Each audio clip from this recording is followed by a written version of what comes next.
Corona harus kita lawan karena virus ini belum pulang kampung. Yang saya juga tidak tahu di mana kampungnya. Mudah-mudahan akhir tahun sudah pulang kampung. Saya yakin Pak Gubernur dengan seluruh jajarannya pasti memprioritaskan daripada pencegahan semakin mewabahnya virus ini bisa menekan penularan virus COVID ini, tapi juga kemudian aktivitas bisa kita lakukan. Kenapa? Karena kalau kita tidak melakukan keseimbangan, maka dari krisis ekonomi bisa menjadi krisis kemanusiaan. Nah, itulah kemudian Bapak Ibu sekalian, sahabat itu para penggiat koperasi, kita harus menjadi ujung tombak untuk menjaga kesehatan sekaligus melakukan aktivitas di bidang ekonomi sehingga pemulihan ekonomi kita yang dirancang oleh Bapak Presiden, Menko Perekonomian, itulah kemudian bisa kita lakukan dengan secara baik. Pada masa yang lalu, ketika terjadi krisis 98 saat ini, kalau 98 yang terpapar itu adalah ekonomi atas, konglomerat, dan itu jumlahnya tidak lebih daripada 1.000 orang. Dan dampak ekonomi ketika itu menciptakan krisis kurang lebih 667 triliun. Saya hafal betul karena waktu itu saya di Komisi 11, saya termasuk Pansus BLBI, jadi saya paham betul. Ketika itu recovery ekonomi kita, sekalipun awal krisis hampir membangkrutkan negeri ini, tapi kemudian recovery-nya itu bisa cepat. Kenapa? Karena yang terpapar hanya konglomerat. Koperasi menikmati krisis itu. Kalau di kampung saya, di kampungnya Pak Matiar, yang semula motor masuk kebun, begitu krisis, maka Land Cruiser yang masuk ke kebun. Kenapa? Karena nilai dolar naik, maka harga ekspor naik, nilai rupiah yang diterima oleh petani coklat, petani cengkeh, petani kopi, semua adalah bertambah nilai luar biasa. Sehingga ekonomi rakyat bergerak, justru tidak terpapar. Itu satu. Yang kedua, pada tanggal 20 Mei 98, ya, sehari menjelang Pak Harto turun, ketika terjadi pertemuan beberapa menteri, diperkirakan, bukan diputuskan, bahwa ketika itu negeri ini hampir bangkrut. Kenapa? Kita tidak mampu mengimpor 1 kilogram beras karena kita tidak punya cadangan devisa untuk mengimpor 1 kilogram beras. Tapi fakta menunjukkan, Bapak Ibu sekalian, negeri ini tidak bangkrut. Kenapa? Karena ada koperasi sebagai pemadam kebakaran. Ada koperasi yang merambah pasar-pasar modern, koperasi yang merambah pasar-pasar tradisional. Ketika para konglomerat pergi keluar dan membawa modalnya keluar, membawanya keluar, hanya pabriknya, aset yang ada dalam negeri yang tidak bisa dibawa keluar. Koperasilah yang berperan menyelamatkan ekonomi negeri ini sehingga tidak terjadi kebangkrutan di tahun 98. Tapi setelah itu kemudian lahir reformasi. Koperasi yang salah satu penyelamat daripada kebangkrutan ekonomi negeri ini justru terpinggirkan lagi. Itulah nasib koperasi. Tetapi sahabat sekalian, kita tidak boleh pesimis dan tidak boleh apatis, tidak boleh kecewa, dan boleh terus kita harus berjuang. Kenapa?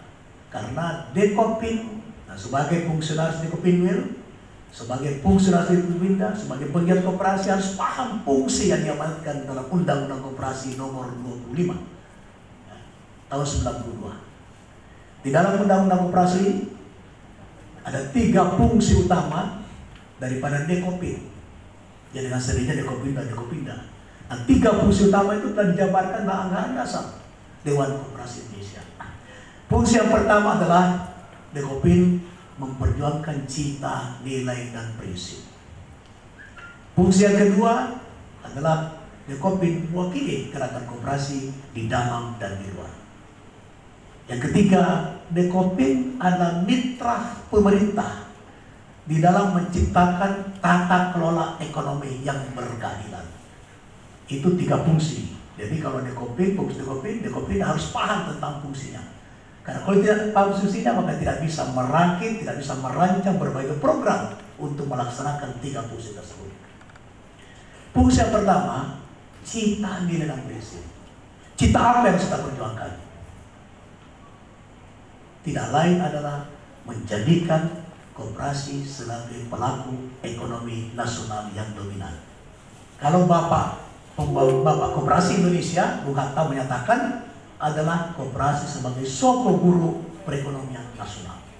Itulah cita yang harus diperjuangkan oleh setiap insan penggiat koperasi, setiap fungsionaris Dekopindo dan Dekopinda.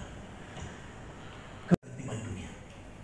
Memajukan kesejahteraan umum tidak mungkin dilakukan oleh pengusaha-pengusaha yang berjiwa individualistis. Tidak mungkin bisa dilakukan oleh PT yang orientasinya adalah modal dan keuntungan. Tidak mungkin. Tidak mungkin dilakukan oleh BUMN. Memajukan kesejahteraan umum mana adalah menciptakan kemakmuran bersama, bukan kemakmuran orang seorang. Menciptakan kesejahteraan bersama, bukan kesejahteraan orang seorang. Itu hakikat esensi daripada tujuan nasional yang namanya memajukan kesejahteraan umum. Itu landasan hukumnya yang sangat filosofis. Kemudian landasan bergeraknya tercantum dalam pasal 33 ayat 1 Undang-Undang Dasar 45. Perekonomian disusun sebagai usaha bersama berdasarkan asas kekeluargaan. Disusun bangunannya bukan tersusun. Disusun bangunan harus dirancang, bukan dibiarkan kepada mekanisme pasar, bukan diserahkan kepada mekanisme pasar. Karena ekonomi kita apabila diserahkan ke pasar, maka yang menjadi tuannya adalah para kapitalis. Yang menjadi tuannya adalah para pemodal.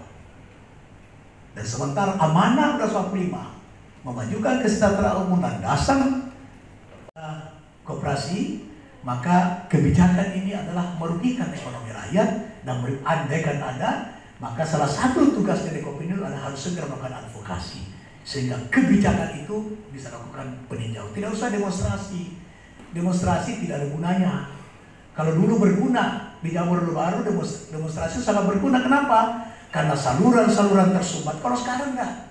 Pak Gubernur bisa ditelepon setiap saat, Kepala Koperasi bisa ditelepon setiap saat, bisa ngopi sama-sama, bisa turun ke pasar sama-sama. Kalau dulu susah. Artinya seluruh saluran demokrasi saat ini adalah tidak tersumbat. Maka sebetulnya ketika kita sadar terhadap sebuah aspirasi, tidak perlu kita demonstrasi. Kita datang menyampaikan. Ya sama dengan waktu saya menghadap Pak Menteri Koperasi. Apa yang menjadi tantangan, apa yang menjadi masalah saya sampaikan. Dan itu terbuka. Kita boleh demonstrasi kalau saluran-saluran informasi, saluran-saluran perjuangan aspirasi tersumbat. Nah, Wakil Ketua DPRD bisa setiap saat diundang, bisa disampaikan. Ini ada aspirasi begini, ada aspirasi ini. Nah, kalau dia tidak perjuangkan, baru kita rame-rame datang. Nah, tidak usah demo, rame-rame datang lah. Kalau tadi hanya Pak Ketua Dekopindo saja datang, nah ini bawa seluruh pengurus. Nah, kalau tidak mempan juga, bawa seluruh gerakan koperasi ke kantornya DPRD. Nah, seperti itu kira-kira. Tapi dengan cara-cara yang santun, dengan cara-cara yang damai, dengan hanya setetes air di telaga pasir, tapi itu akan bisa menyejukkan daripada gerakan koperasi. Tapi segera siapa nanti pengurus baru, ya, hari ini dilantik, besok ajukan kepada kepala dinas. Kandidat sampai sudah diketok baru mau berjuang, gak ada gunanya. Gitu. Yang mumpung Pak Gubernurnya adalah sahabatnya Nurdin Halid, insya Allah sepanjang tidak bertentangan aturan, karena tidak boleh kita mengajak Pak Gubernur bertentangan aturan, sepanjang aturan memungkinkan, tidak melabrak aturan, dan kondisi keuangan daerah memungkinkan, serta kebutuhan Kepri memungkinkan, pasti Pak Gubernur kepada pengurus koperasi untuk berikan anggaran kepada DPRD. Ini Pak Gubernur sudah manggut-manggut. Orang Bugis kalau manggut-manggut itu tanda setuju. Kalau orang Jawa belum tentu. Itu bedanya.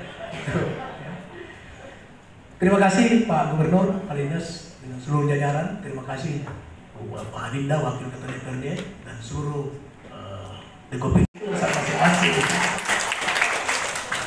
Oleh karena itu saya tidak bisa menyampaikan pantun. Karena pantun yang saya tahu cuma satu. Sementara saya cinta 3. Nah, jadi mohon maaf Pak Gubernur, Pak Kepala Dinas, dan sama aku semua. sebagai Dirjen Politik dan Pemerintahan Umum. Dulu namanya Dirjen Sospol. Nah, biasanya kalau Sospol itu TNI kalau zaman dulu itu. Nah, ini kali ini sejarah peradaban juga Dirjen Sospolnya dari sipil.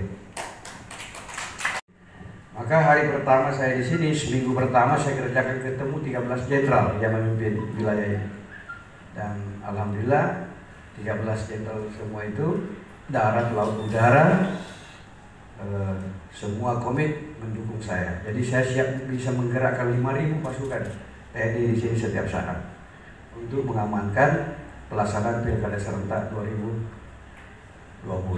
Dan alhamdulillah Kak Nurdin bisa lihat dari tadi kebebasan berdemokrasi dengan cara kriminal itu, dengan melempari orang, melukai aparat, membakar gedung, terjadi di 33 provinsi Indonesia. Hanya satu provinsi yang alhamdulillah sampai hari ini belum jebol dan tak ada satu kaca yang retak, kantor yang dibakar akibat perbedaan pendapat tentang Undang-Undang Cipta Kerja hanya di Batam dan Kepulauan Riau.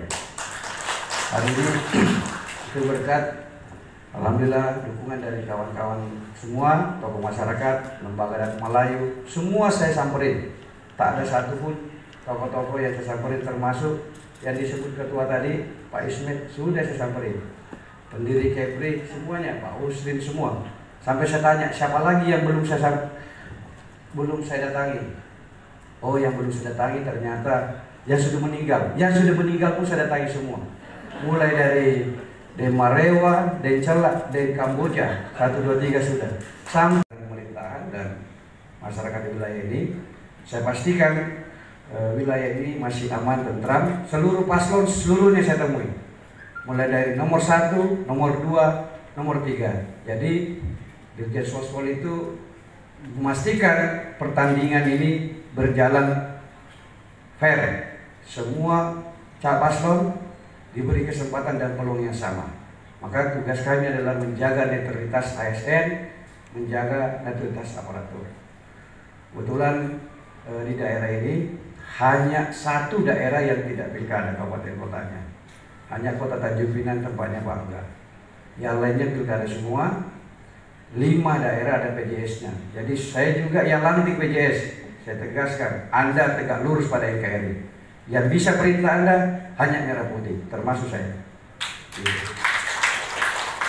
Jadi memastikan lapangan rata.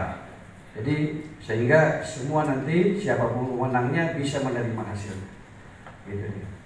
Jadi silakan, hak-hak warga negara, termasuk teman-teman ASN memang punya hak politik, tapi hak politik itu di dalam bilik suara saja.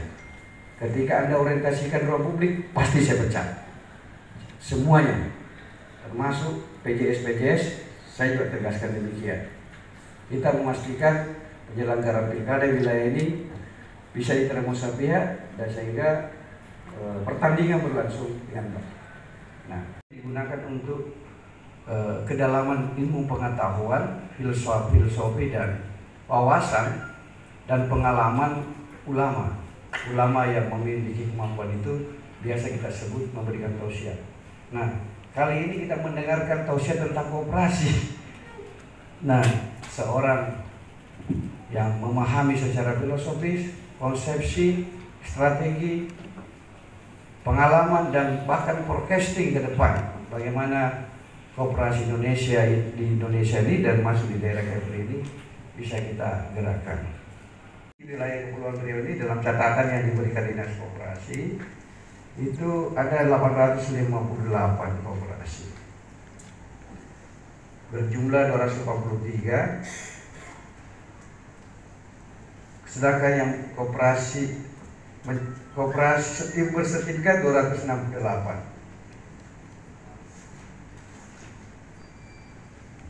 Namun saya tidak punya catatan kan Nurdin, dari jumlah koperasi yang banyak ini berapa kontribusinya terhadap PDRB misalnya di Kepulauan Riau, berapa kontribusinya terhadap APBD misalnya yang kepentingan kami langsung tentang APBD, dan berapa kontribusi terhadap kapasitas fiskal di Kepri. Kapasitas Kepri ini nomor 2 setelah DKI Jakarta. Jadi ini mohon maaf kampung kita kalah Kak Hendra.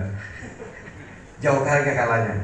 Kalau DKI Jakarta 8.000 triliun kapasitas fiskalnya, daerah ini sangat kecil sekali wilayahnya, hanya sejumput sejumput tanah saja di tengah-tengah laut lepas, tengah laut lepas, tapi luar biasa kapasitas fiskalnya, 3.000 triliun. Nomor 2 terbesar Indonesia. PDRB kami itu mencapai 40 triliun kontribusinya. Jadi ketika pandemi ini terjadi, bukan saja masyarakat Kepri yang terdampak, tapi tentu akibat stuck semua di wilayah ini, yang terdampak juga adalah pemasukan negara kita secara nasional. Oleh daerah ini melockdown, menutup seluruh pintu keluar, itu 7 wilayah pelabuhan, semua juga sudah saya datangi, mulai dari Lagoy, Harbor Bay, Nongsa, Sukupak, Sri Bintang, dan semua saya temui pengelolanya, gitu. Termasuk Hanadim, termasuk RHF bandaranya, semuanya juga saya temui dan saya datangi langsung aja berdialog. Ternyata saya dapat pengalaman baru wilayah ini. Kalau kita daerah Sulsel kita tutup, buka lagi, cukup bicara dengan Jakarta selesai, atau bicara dengan gubernur lain selesai. Kalau daerah ini tak cukup dengan itu, karena ini juga kaitannya dengan kebijakan negara tetangga. Dalam hal ini Singapura, Malaysia, dan negara lainnya. Nah, sementara kebijakan itu bukan otoritasnya gubernur. Ini memang yang sedang saya perjuangkan, bagaimana mulai membuka pintu-pintu Kepulauan Riau, tetapi tentu tetap memastikan keselamatan masyarakat di sini jangan sampai meningkat penularan COVID-19. Upaya itu sudah saya lakukan, saya bicara dengan Kementerian Luar Negeri, webinar langsung, dan alhamdulillah mulai hari ini, mulai kemarin sebenarnya dibuka terbatas untuk Singapura, untuk bisnis to bisnis dan diplomat dan pejabat pemerintahan. Saya tidak tahu apa lewat Batam Center, apa lewat Nongsa, tetapi sudah ada dibuka secara khusus. 1-2 hari ini saya bicara dengan Dubes Malaysia, saya akan webinar, saya sudah hubungi teman Dirjen Diplomat dan Direktur Astara dengan Komjen Komjen Malaysia yang ada di Pekanbaru. Saya janji 1-2 hari ini juga akan webinar. Saya pikir Johor sudah harus kita boleh buka, terutama di Tanjung Pinang ini. Tanjung Pinang ini kalau hari biasa 1.500 orang dari Johor ke sini.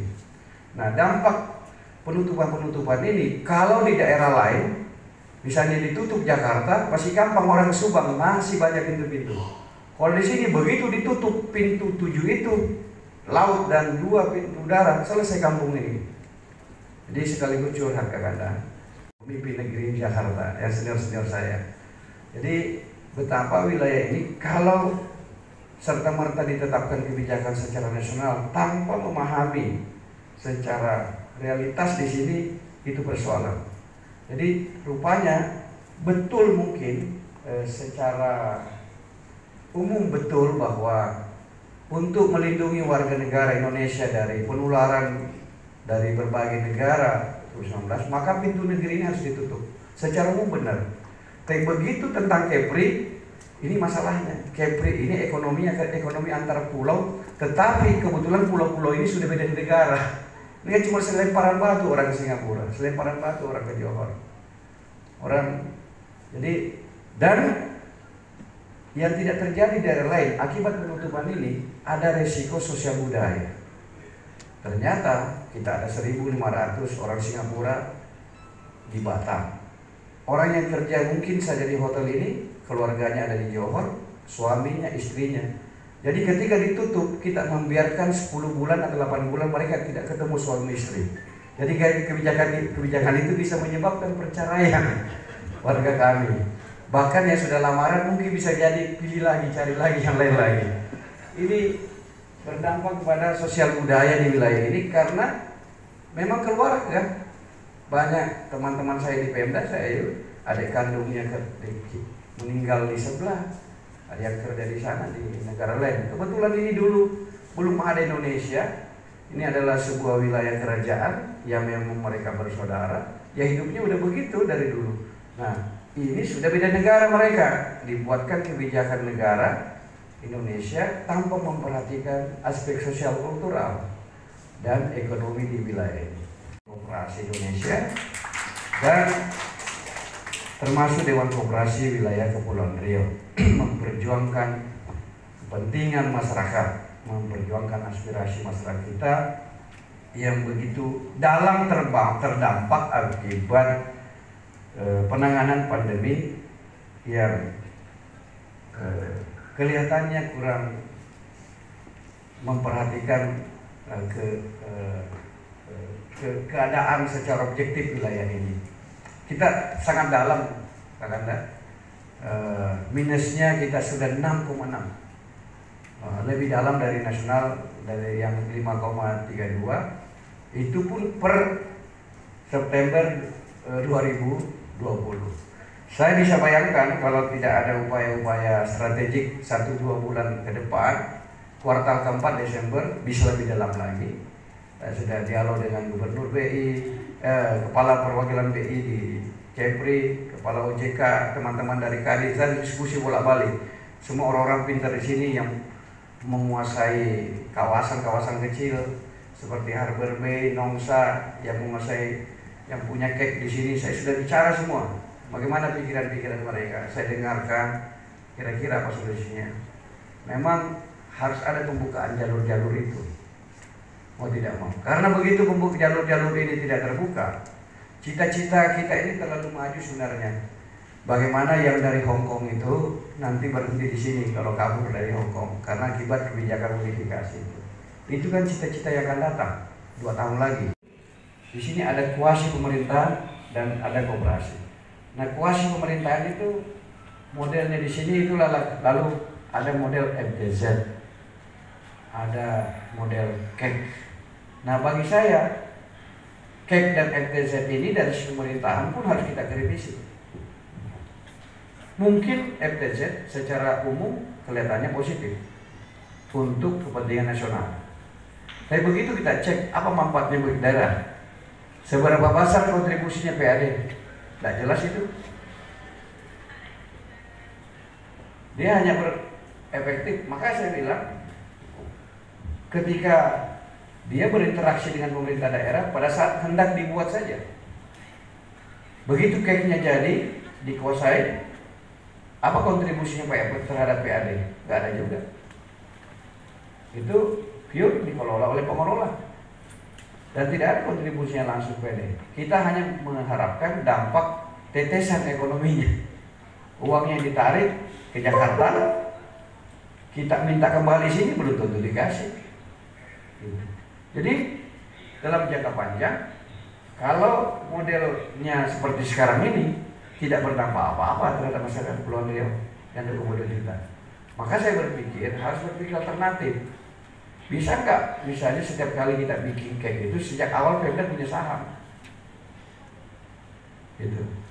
Jadi kan begitu jadi nanti kita tunjuk badan usaha milik daerah kita atau mungkin koperasi kita menjadi bagian dari situ, sehingga begitu keknya jadi udah berkembang, kita masih ada aset di situ, masih ada perwakilan di situ, masih dapat duit kita. Sekarang hubungan baik pertemanan saja dengan pengelola Lagoi sehingga kita masih bisa tidur segala macam di sana, tetapi Pemdanya juga nggak punya apa-apa, gitu. Termasuk kawasan-kawasan yang lain. Dan model seperti ini berkembang di seluruh daerah kan. Nah, saya berpikir ini agak ekstrim akibat dari rangsangan pemikiran disampaikan oleh Kakanda tadi. Ya, koperasi Kepri, Dekopri, pikirkan aja punya kek sendiri.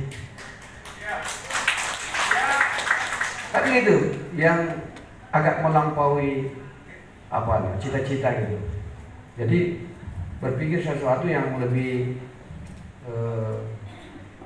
lompatan itu, mestakung lah, lompatan kimianya gitu. Jadi karena di sini yang menguasai sumber daya di sini yang menguasai kawasan, mau judulnya Red Zone, mau judulnya kek, atau nanti kita bikin judul-judul baru, intinya kawasan. Siapa yang menguasai kawasan, dia akan menguasai modal di sini. Nah, kelemahan paling mendasar kita di koperasi kan soal modal. Kalau kemampuan sumber daya kan udah banyak kali orang hebat gitu. Masalah utamanya kan penguasaan modal, sumber daya yang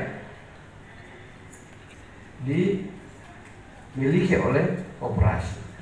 Karena yang disebut dalam Undang-Undang Dasar itu sumber daya alam dan seterusnya itu untuk sebesar-besarnya itu sudah tidak terjadi di lapangan.